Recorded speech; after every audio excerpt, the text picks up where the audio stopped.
Thank you, everyone, and thank you for this opportunity. The women out there need the support. These particular women is not a new thing. Is hemoglobinopathy conditions has been for a long, long time, and it's part of human life, and that needs solution. And we need to identify those at risk.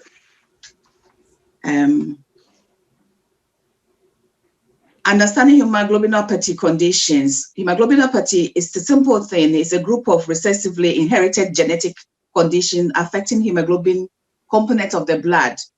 As we discussed the last time, there's two major conditions, which is sickle cell and thalassemia, and it is all to do with the red blood cell. And so the red blood cell is either affect the structure, which is the sickle cell, or the quantity that is produced, which is the thalassemia. So the reason why it's important is because sickle cell babies are born, which is over 350 babies are born each year as sickle cell disease. And so it's quite important to have a screening process to identify these babies who are at risk. I did put there for the things, the condition, the effect of the sickle cell condition on every part of the body and how it affects individually. I wouldn't go into that much. Thalassemia is a condition where the amount of hemoglobin that the blood produces is reduced.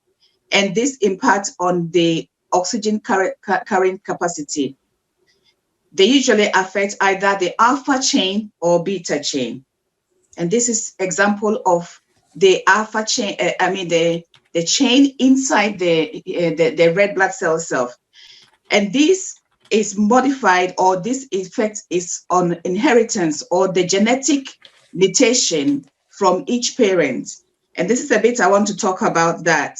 When we're doing antenatal screening, this is where we are comparing, because each parent, the mother has 23 chromosomes, the father has 23 chromosomes. And these are the genetic makers they pass on for the development of the baby. However, if there is any abnormality in their status, it's likely to pass it on to develop the baby. And this is where it comes in with the inheritance. The condition of thalassemia affects different people. And as I go on, I'll mention a group of people that you may not be, you may possibly be surprised to hear that affect them. Beta thalassemia affects the beta chain. So if we go back to that chain up there, so we have beta chain on the top here, and we have the alpha chain. Now, these beta chains are passed on from each parent.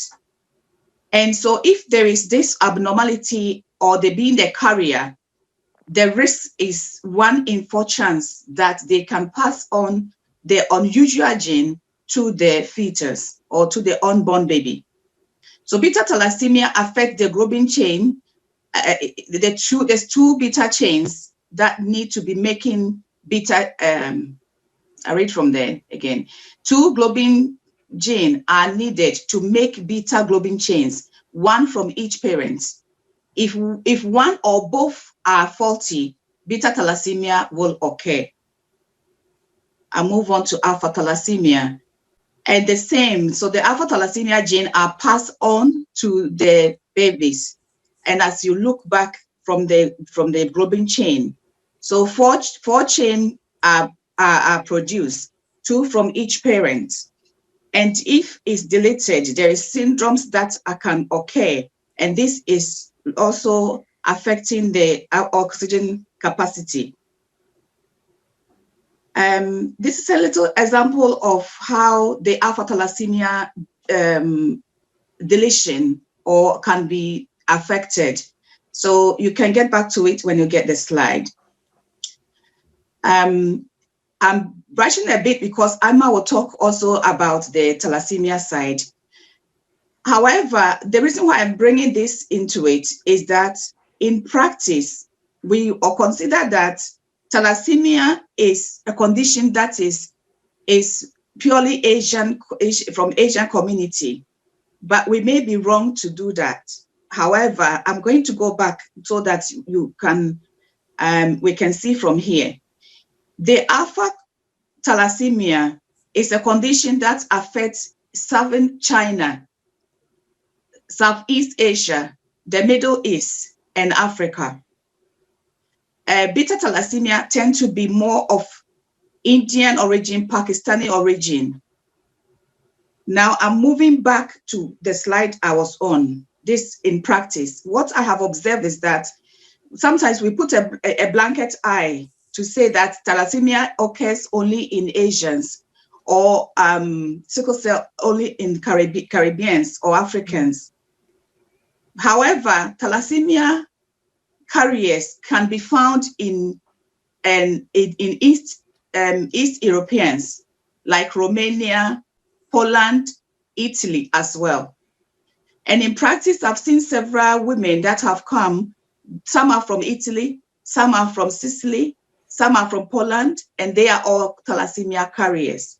So one thing I want to emphasize is that we don't have to put a blanket eye. So the antenatal screening is for everybody. And the reason is to identify babies that can be affected. Also, there is one condition that is also in white British, but it seems we consider that thalassemia can be, or sickle cell can be found in white British. There is an evidence, and I have seen and I have looked after a patient who is actually a Caucasian and is a sickle cell, full-blown sickle cell disease. And this is persistence, hereditary persistence of fetal hemoglobin, which tends to be in some Caucasians. So if it combined with S carrier, you then will get SF disease. Pattern of inheritance is as simple as that, as I explained before, is from the parents. So you are passing on the genetic mutation, the genetic makeup of the parent. The parents are passing on their genes to develop the baby. So we have to understand that these chromosomes, because there's 23 from the mother chromosomes, 23 chromosomes from the father, becoming 46 chromosomes. And in these chromosomes, as they pass on, each one of the 46 chromosomes has a role to play in the development of the baby. For instance, Down syndrome is a condition that affects chromosome 21. So that is why we screen all women for the Down syndrome condition. The sickle cell and thalassemia, for instance, chromosome 16 plays a role in the sickle cell, and chromosome 11 plays a role in the thalassemia.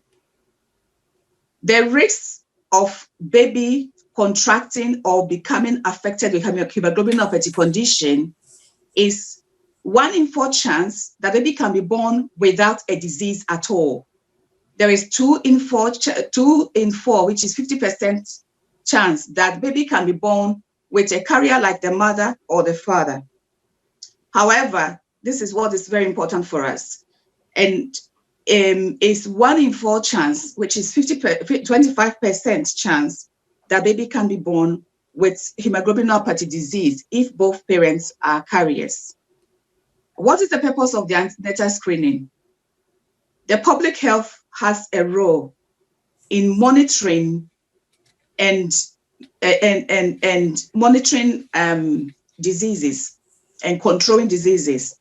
So this is why public health have set up for antenatal screening to be done early in pregnancy, so that women can have the chances of, diagnosis can be identified, or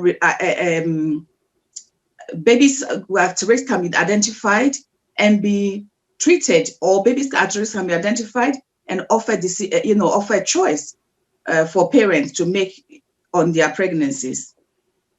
The purpose is to prevent infant mortality and mobility by identifying affected babies and facilitating timely transition into clinical care. Also to support women and their family to make informed decisions and early choices in pregnancy. Antenatal booking is a very crucial timing. It is very important that the midwife doing the antenatal booking, you abreast yourself with the knowledge so that you can give information to this patient to understand why we are doing the screening. And the reason is that its antenatal booking should be completed by 10 weeks. This is the requirement from the public health. And that is the oh, wow, okay. All right, so and then family original questionnaire is very, very important to when you are doing booking to get information from these patients. Prompt referral is required, but however, during this COVID time, it has been very difficult to get the standards in terms of getting the antenatal screening done by 10 weeks and referring them for counseling and referring them for P&D by 12 weeks. And so we have to leave it till when they come in for the combined screening and for the scan. And results of the condition is given by, information should be sent to the GPs and also to the community midwife, the outcome of the screening. I just want to make the awareness that the screening results are for these patients, if they are referred for the P&D, if the babies are affected or not affected, even to do the screening, all is governed by the level of their understanding, their religious belief, cultural understanding. Previous affected child can also influence the decision they make. Information overload can also affect them. Labeling and stigma in the community. One point I want to emphasize is that all pregnant women with IVF treatment, with donor egg or donor sperm, also need to have and need to go for counseling and further screening, biological further screening. It's so important to identify these babies who may be at risk. Public health must be notified with all this screening so that they can monitor babies who are at risk, babies who are not at risk, and see how to control the disease. Take home message. All midwives have responsibility to check for hemoglobinopathy status of the pregnant woman. Family original questionnaire is very important in the processing of the and getting the results for the screening. Since 2019, Public Health has requested that in every pregnancy, both the biological father and the biological mother need screening. And IVF pregnancies by donor egg must be referred for counseling. Timing of the screening is important. However, during this COVID is the problem. We are not able to achieve as we should. Thank you. Thank you very Joyce. much. Thank you, Joyce. Thanks for watching this video from the Maternity and Midwifery Forum. For more expert opinion and analysis, hit the button below to subscribe.